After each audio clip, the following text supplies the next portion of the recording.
Gente, boa tarde a todos. Agora, finalmente, boa tarde, né? Todo mundo almoçado, todo mundo já está mais coradinho aqui. Eu vou dar uns gritos para a gente não dormir também ao longo aí da apresentação. É um prazer estar aqui com vocês essa manhã, essa tarde, estar participando dessa conferência ao lado de grandes nomes aqui.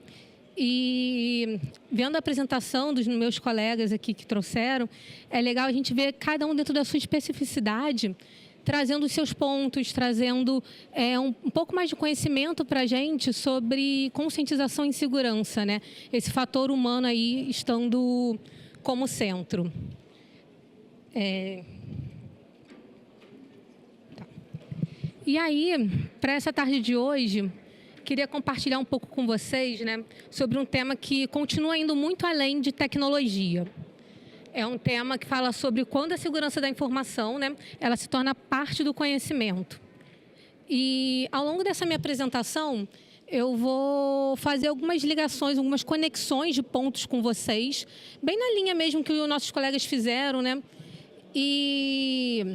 E aí, para a gente conseguir sair de um nível de maturidade inicial, olhando muito para o operacional, para firewall, antivírus, DLP, e passar para uma maturidade de segurança um pouco mais robusta, né? Olhando o quê? Para a estratégia. E aí, para começar a ligar esses pontos com vocês, eu vou falar um pouquinho da minha trajetória. Eu comecei toda a minha vida profissional numa área de governança corporativa, estabelecendo toda a estrutura de instrumentos normativos em uma telecom. Depois eu fiz uma migração de carreira para atuar com governança de privacidade. Então, trabalhei em 2 projetos de implementação de LGPD em 2 das 4 maiores telecoms aqui do Brasil. E, atualmente, eu trabalho numa área de governança de segurança da informação, dentro de uma seguradora. E ao longo desses anos, o que eu pude perceber, né, atuando com governança, é que o tema de governança ele vai muito além de criar políticas e botar regras para impedir. A governança ela fala muito de direcionamento estratégico. A nossa governança ela tem que estar alicerçada nas diretrizes da companhia, no objetivo. Qual que é o core da sua companhia? Qual que é o produto que vocês entregam? Então, a sua segurança da informação tem que ser um habilitador para o seu negócio. Ele tem que viabilizar que essas entregas e que esses serviços, né, sejam entregues ao nosso consumidor final e estabeleça realmente o propósito da companhia. E aí, para falar sobre esse tema, eu não posso deixar de falar sobre estratégia. E quando a gente fala de estratégia, a gente tem que olhar muito para o contexto externo, porque é o contexto externo que vai definir as principais ameaças que vão impactar o nosso negócio.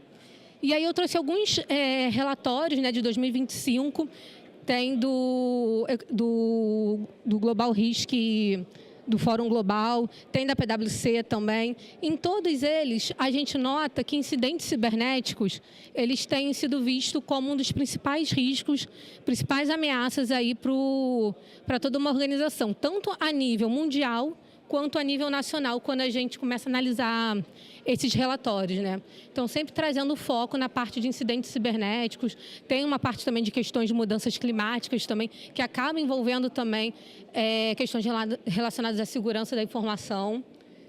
E quando a gente começa a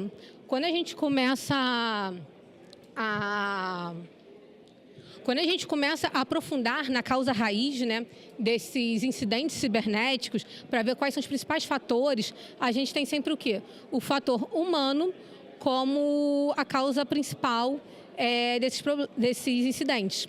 E aí até uma menção à palestra da Anai mais cedo, né, que ela também trouxe exatamente esse mesmo dado que eu estou trazendo aqui, que 95% das violações de segurança são causadas pelo erro humano. Então, a Anai ela veio com uma abordagem voltada para os nossos soft skills, e aqui eu vou construir com vocês uma abordagem de toda uma jornada de conscientização. Então, é legal que vocês, ao longo dessa palestra, vocês conseguem fazer um merge entre um conteúdo e outro que foi apresentado. Então, é isso. A gente vê que os principais riscos, né, no contexto externo estão relacionados a incidentes cibernéticos e a causa raiz principal que a gente tem desse grande gap aí é o fator humano. Inclusive, 71% dos CISOs, né, identificam o erro humano como um dos principais riscos aí para a segurança. E aí, a parte de conscientização de fator humano é um dos principais riscos, como que a gente pode mitigar, né? Eu gosto muito de trabalhar com a tríade de segurança da informação. E aí, nesse desenho, eu trago até pessoas estando no topo dessa pirâmide, porque a gente precisa cada vez mais colocar pessoas no centro do comportamento, no centro das nossas ações de conscientização. Uma abordagem que eu gosto de fazer lúdica também, quando a gente começa a falar, né, de pessoas, processos e tecnologia, trabalhando com linhas de defesa. Então, a gente tem pessoas na primeira linha de defesa ali da nossa empresa. Pessoas que têm a atitude segura, pessoas que vão receber o e-mail, as pessoas que vão tomar a decisão de não clicar, as pessoas que fazem, de fato, a tomada de decisão. Então, elas estão ali na linha de frente. E aí, o que vai dar todo o embasamento para as pessoas terem essa tomada de decisão? Os processos. Processos bem estruturados, bem estabelecidos, dizendo o que fazer, como fazer, quando fazer, a quem comunicar. Então, os processos vão vir como um embasamento, um alicerce para orientar e direcionar as pessoas nessas ações que elas precisam tomar.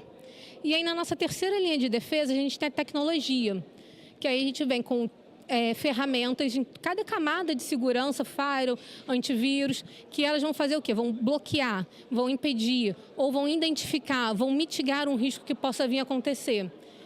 E aí, quando a gente acaba tendo pessoas conscientizadas, pessoas bem treinadas, processos estabelecidos e tecnologias bem implementadas, a gente tem uma segurança da informação mais eficiente em toda a sua pluralidade ali, e a gente acaba mitigando, né, reduzindo esses riscos que a gente vê nos principais relatórios hoje de preocupação que as empresas devem ter.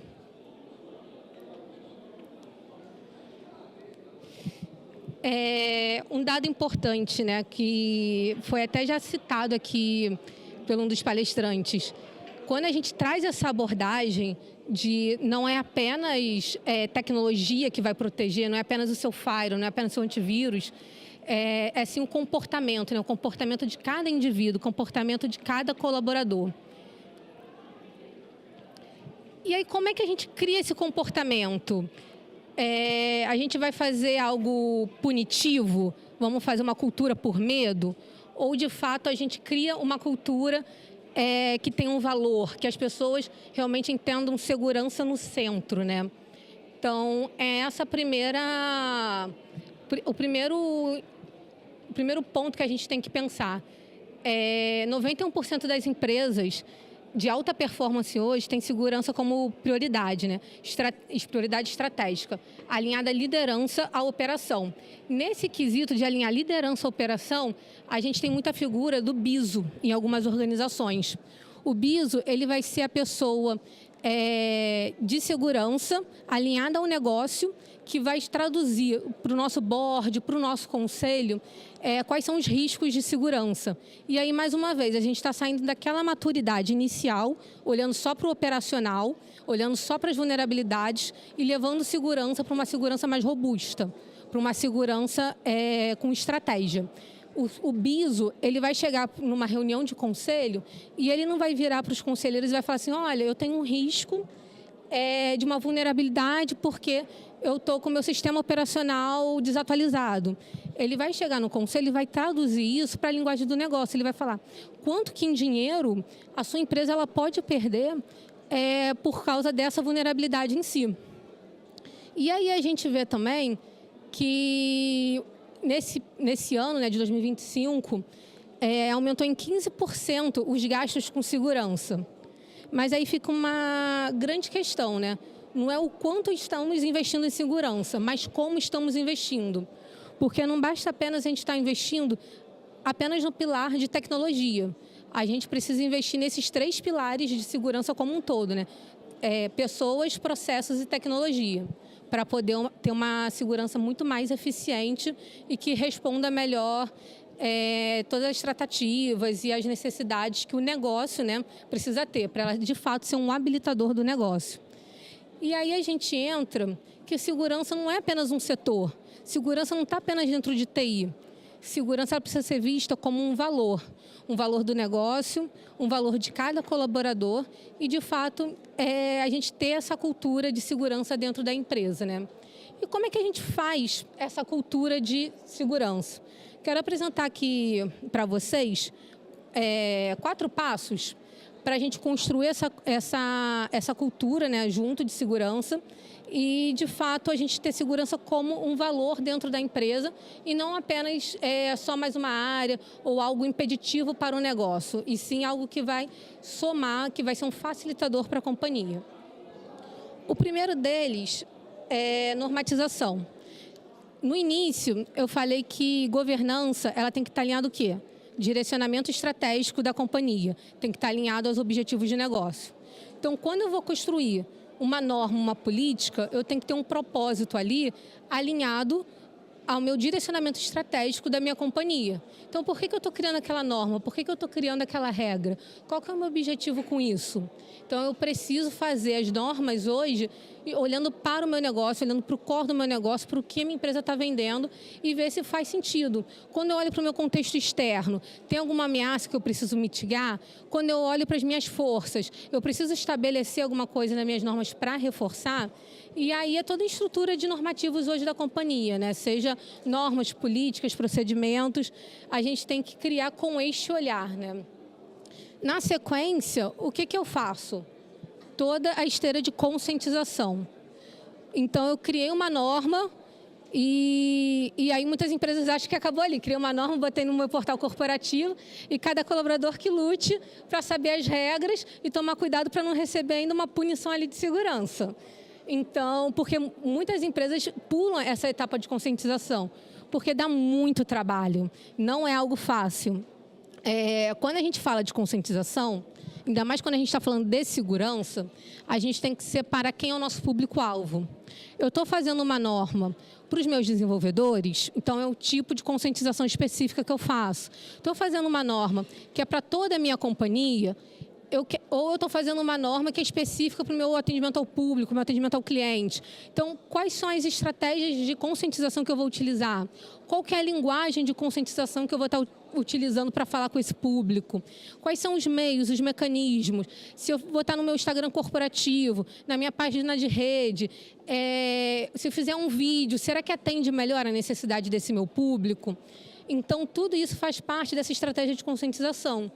E a gente aqui, enquanto segurança, enquanto TI, a gente não precisa reinventar a roda. Muitas empresas têm uma área de comunicação interna, uma área de compliance. Então, use esses times a nosso favor. Converse com eles, veja quais são as propostas que eles têm, como é que é a linguagem da empresa também para a companhia, né? Então, trazer isso de uma forma mais lúdica, algo que realmente os seus colaboradores tenham aquela diretriz como parte da cultura, eles entendam o propósito daquilo. E aí uma etapa que, depois da conscientização, também é uma próxima que raramente as pessoas fazem, né? A verificação. Se eu criei uma diretriz, se eu criei uma norma, se eu tenho uma regra ali estabelecida, como que eu garanto que essa regra de fato está sendo cumprida, né? Está sendo praticada hoje na companhia? E aí na verificação, e aqui são alguns insights, aí vocês podem ir adaptando conforme a realidade, necessidade da empresa de vocês. Eu posso usar as ferramentas, então, digamos, eu tenho uma regra que eu não posso deixar que mais de 500 CPFs saia da minha companhia. Eu posso colocar um DLP ali que faça um bloqueio, que faça uma verificação e que faça um rastreamento, um monitoramento também, para ver se de fato tem algum funcionário que está tentando burlar essa regra, até para poder entender qual que é a necessidade dessa área de estar fazendo essa ação. Eu posso fazer rondas presenciais também, e aí vai ser até um case que eu vou trazer para vocês que a gente aplicou. E aí, depois dessa verificação, eu faço o quê? Aplicação de medidas.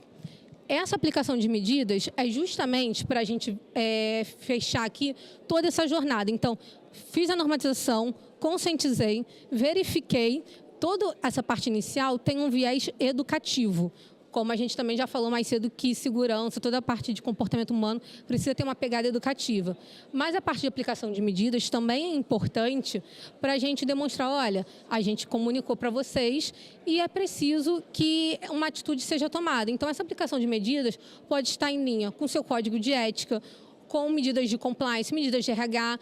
A sua organização pode já ter uma dosimetria de ações, pode ser às vezes um e-mail informando, ou para empresas mais robustas, pode já estar alinhado, por exemplo, ao seu CIEM, ao seu sistema de incidentes, que aí vai identificar, vai abrir um incidente, aí consegue monitorar, poxa, qual é a área que tem mais incidente relacionado ao fator humano hoje na companhia? Porque hoje a maioria da gestão de incidentes está monitorando só ferramenta. E a parte de erros humanos, de ações humanas? Outra ação que eu posso fazer, eu posso reabrir o treinamento da pessoa, ou eu posso dar um treinamento específico baseado em alguma regra, em alguma diretriz que essa pessoa quebrou. Tem empresas também que já utilizam toda a parte de incidentes, de phishing, como uma parte de composição do bônus. Então, é uma métrica que afeta também a participação nos lucros que os funcionários recebem. Então, assim, tem uma gama de oportunidades aí para a gente trabalhando toda essa jornada de conscientização. E lembrando, né, como eu falei no início, eu gosto muito de trabalhar com processos, pessoas e tecnologia. Quando eu falo em normatização, eu estou falando de processos. Quando eu falo de conscientização, eu estou falando de pessoas. E quando eu falo de verificação, a gente está falando de tecnologia. Esses três juntos tornam a minha área de segurança muito mais eficiente e um habilitador para o nosso negócio hoje dentro da companhia. E aí, tem 11 minutinhos, vou trazer um caso prático para vocês que a gente aplicou sobre tela protegida. É uma situação simples, que a gente viu uma necessidade dentro da companhia de aumentar a prática de bloqueio de telas pelos nossos funcionários. E aí a gente pensou, né? Poxa, como que a gente vai fazer isso? Como é que a gente conscientiza? Então, a gente rodou toda essa jornada de conscientização na empresa, né? Vamos estabelecer primeiro em normativo. Então, vamos botar em uma norma hoje nossa de segurança. Vamos publicar isso, que aí passa por toda aquela aprovação de alçadas. E aí todo mundo entende a necessidade de estar alinhado ao negócio, né? Vamos explicar para o nosso colaborador por que isso é importante. Então, a pessoa trabalha com dados sensíveis, com dados de clientes. Então, ela precisa realmente ter um cuidado maior com o notebook. E aí a gente parte para a conscientização. Na conscientização daquela norma, daquela diretriz que a gente estabeleceu, a gente chamou o time de comunicação interna, conversou com eles, fizemos várias campanhas e estabelecemos o processo de verificação através de rondas de segurança. Então, nos primeiros 2, 3 semanas, a área de segurança passava pela companhia, conscientizando, olha, gente, levantou, bloqueia a tela, não deixa o notebook desbloqueado, poxa, seu notebook tem informações sensíveis da companhia, mesmo você estando dentro de uma área corporativa do nosso escritório, é importante que você mantenha bloqueado. Então, a gente passou essas primeiras 2 semanas conscientizando, deixando um bilhetinho nas máquinas que a gente encontrava que estava com o notebook desbloqueado. E aí, depois desse tempo que a gente fez campanha junto com a comunicação interna e passou conscientizando, ou seja, de todo o fator educacional que a gente fez, a gente começou a fazer as rondas no sentido de realmente começar a abrir incidentes para as pessoas que deixavam o notebook desbloqueados. E depois de 3 vezes com o notebook desbloqueado, a pessoa tinha que refazer o treinamento de segurança. E aí já aplicamos as sanções disciplinares da companhia. E isso foi muito engraçado, porque a gente começou essa ação em 2023, e aí no início, de fato, até a gente gerar toda essa cultura na companhia, levou um tempo. As pessoas no início já sabiam mais ou menos os horários que a gente fazia as nossas verificações, as rondas. E, inclusive, um setor acabava falando com o outro, tipo, segurança está passando, que não sei o quê. E aí teve até uma cena muito engraçada, o pessoal de segurança passando, a gente de segurança passando, um colaborador viu, não lembrava se tinha deixado o notebook desbloqueado, E aí ele gritou, não, meu Deus! E ele saiu correndo no meio do escritório para tentar chegar primeiro que a gente. E aí a gente, obviamente, não vai correr, porque a gente quer o quê? A gente quer educar, a gente não quer punir. Então, a gente até indo mais devagar, tipo, vai lá na frente para conferir e tal. Enfim, hoje a gente já está em 2025. De 2023 para 2024, a gente teve uma redução aí de 84% dos notebooks, dos notebooks desbloqueados. E a taxa de telas desbloqueadas durante as rondas também teve uma redução de 46%. Por que a gente traz esses dois dados, né? Porque quando a gente começou a perceber que as pessoas estavam pegando o padrão das nossas rondas de segurança, a gente também começou a mudar o nosso comportamento. Então, se a gente fazia ronda toda quarta e quinta, a gente começou a ficar um mês sem fazer. Aí a gente voltava a fazer, as pessoas, poxa, achei que tinha terminado. Aí, quando eles começaram realmente a ter a cultura, porque cultura é algo que demora a ser gerado, tem que ter uma constância. E aí, hoje em dia, o pessoal já mantém a tela realmente bloqueada e já tem essa cultura. Obviamente, a gente sabe que não é 100%, que a gente está falando de fator humano, mas todos já se conhecem, todos já conhecem a prática. E o próprio time de comunicação fala com a gente, nossa, essa foi a campanha que a gente fez, que mais gerou resultado, que mais as pessoas realmente ficaram com essa cultura de bloqueio de tela. E além de todas essas ações que a gente fez, né, olhando para processos, estabelecemos normativo, pessoas, fizemos toda uma campanha de conscientização dentro da companhia.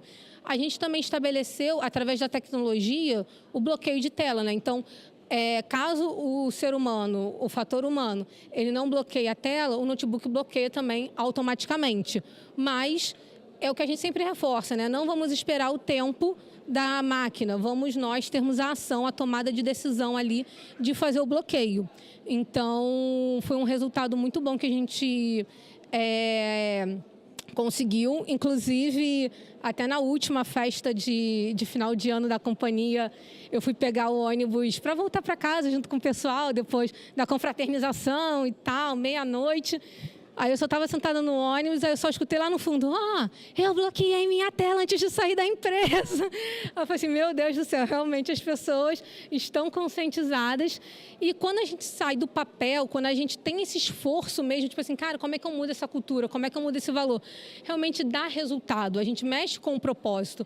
E é isso que impacta realmente e muda o valor.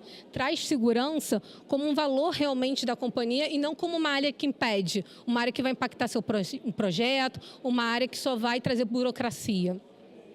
E aí, para finalizar, gente, eu queria deixar aqui três pontos para vocês, né? Pessoas no centro, né? Tecnologia, ela protege, os processos eles vão orientar, mas são as pessoas que tomam atitude, são as pessoas que tomam a decisão, né? As pessoas que são o nosso principal elo ali dentro da companhia. Segurança, ela não se impõe, ela se cultiva. Pode até tentar fazer uma segurança bem restritiva, bem punitiva, mas a gente sabe que isso não dá resultado, né? Então, a gente tem que criar essa cultura, tem que estar junto com as áreas de negócio, tem que mostrar o valor, porque é o core da empresa. Então, a gente tem que mostrar que segurança está ali como um habilitador para auxiliar eles e gerar mais valor para eles no dia a dia. E conscientização não é apenas uma campanha específica, não é apenas uma palestra, não é apenas um treinamento que a pessoa faz passando o slide ali até o final só porque tem uma obrigatoriedade. Conscientização ela é toda uma jornada. E como essa jornada, né, às vezes ela não tem data de finalização, ela é constante, né, ela tem que ter uma melhoria contínua. Então, ela precisa ser contínua e adaptada sempre à estratégia da companhia. E, por fim, uma frase que eu gosto muito de reforçar com todos, né, tanto dentro da empresa quanto na vida pessoal. Segurança da informação, ela é uma responsabilidade de todos. Como a gente falou, ela não é só de um setor específico. TI não faz segurança sozinha. A gente precisa de toda a companhia junto aí nessa jornada para que a gente tenha mais segurança, mais robustez e sempre alinhado à estratégia. É isso. Obrigada.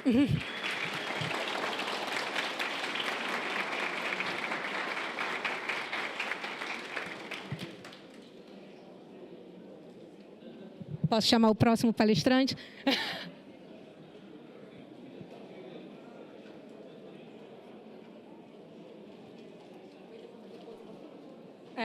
Pose para foto. Pode fazer perguntas? Pessoal, alguém quer aproveitar e fazer alguma pergunta? Pergunta fácil. Peraí, cadê? Levanta a mão que eu vou atrás. Deixa eu ver. Alguém quer fazer pergunta? Acho que não. Acho que essa palestra foi tão boa que todo mundo entendeu tudo. Gabi, então parabéns aí pela sua apresentação. Obrigado por ter ajudado a gente a organizar aqui a agenda, né?